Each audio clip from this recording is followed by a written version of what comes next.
साधु और खजूर। एक दिन की बात है। एक साधु गांव के बाहर वन में स्थित अपनी कुटिया की ओर जा रहा था। रास्ते में बाजार पड़ा। बाजार से गुजरते हुए साधु की दृष्टि एक दुकान में रखी ढेर सारी टोकरियों पर पड़ी। उसमें खजूर रखे हुए थे। खजूर देखकर साधु का मन ललचा गया। उसके मन में खजूर खाने की इच्छा जाग उठी, किंतु उस समय उसके पास पैसे नहीं थे। उसने अपनी इच्छा पर नियंत्रण रखा और कुटिया चला गया। कुटिया पहुंचने के बाद भी खजूर का विचार साधु के मन से नहीं निकल पाया। वह उसी के बारे में ही सोचता रहा। रात में वह ठीक से सो भी नहीं पाया। अगली सुबह जब वह जागा तो खजूर खाने की अपनी इच्छा की पूर्ति के लिए पैसे की व्यवस्था करने के बारे में सोचने लगा। सूखी लकड़ियां बेचकर खजूर खरीदने लायक पैसों की व्यवस्था अवश्य हो जाएगी।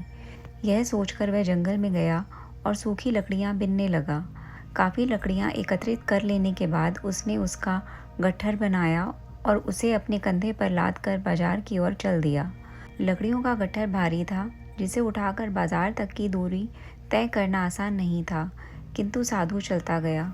थोड़ी देर में उसके कंधे में दर्द होने लगा, इसलिए विश्राम करने वह एक स्थान पर रुक गया। थोड़ी देर विश्राम कर वह पुनः लकड़ियां उठाकर चलने लगा। इस तरह रुक रुक कर किसी तरह वह लकड़ियों के गट्ठर के साथ बाजार पहुंचा। बाजार में उसने सारी लकड़ियां बेच दी। अब उसके पास इतने पैसे इकट्ठे हो गए जिससे वह खजूर खरीद सके। वह बहुत प्रसन्न हुआ और खजूर की दुकान में पहुंचा। सारे पैसों से उसने खजूर खरीद लिए और वापस अपनी कुटिया की ओर चल पड़ा। कुटिया की ओर जाते जाते उसके मन में विचार आया कि आज मुझे खजूर खाने की इच्छा हुई, हो सकता है कल किसी और वस्तु की इच्छा हो जाए। कभी नए वस्त्रों की इच्छा जाग जाएगी, तो कभी अच्छे घर की, कभी स्त्री और बच्चों की, तो कभी धन की। मैं तो साधु व्यक्ति हूँ, इस तरह से तो मैं इच्छाओं का दास बन जाऊँगा। यह विचार आते ही साधु ने खजूर खाने का विचार त्याग दिया। उस समय उसके पास से एक गरीब व्यक्ति गुजर रहा था। साधु ने उसे बुलाया और सारे खजूर उसे दे दिए। इस तरह उसने स्वयं को इच्छाओं का दास बनने से बचा लिया। यदि हम अपनी हर इच्छाओं के आगे हार जाएंगे तो सदा के लिए अपनी इच्छाओं के दास बन जाएंगे।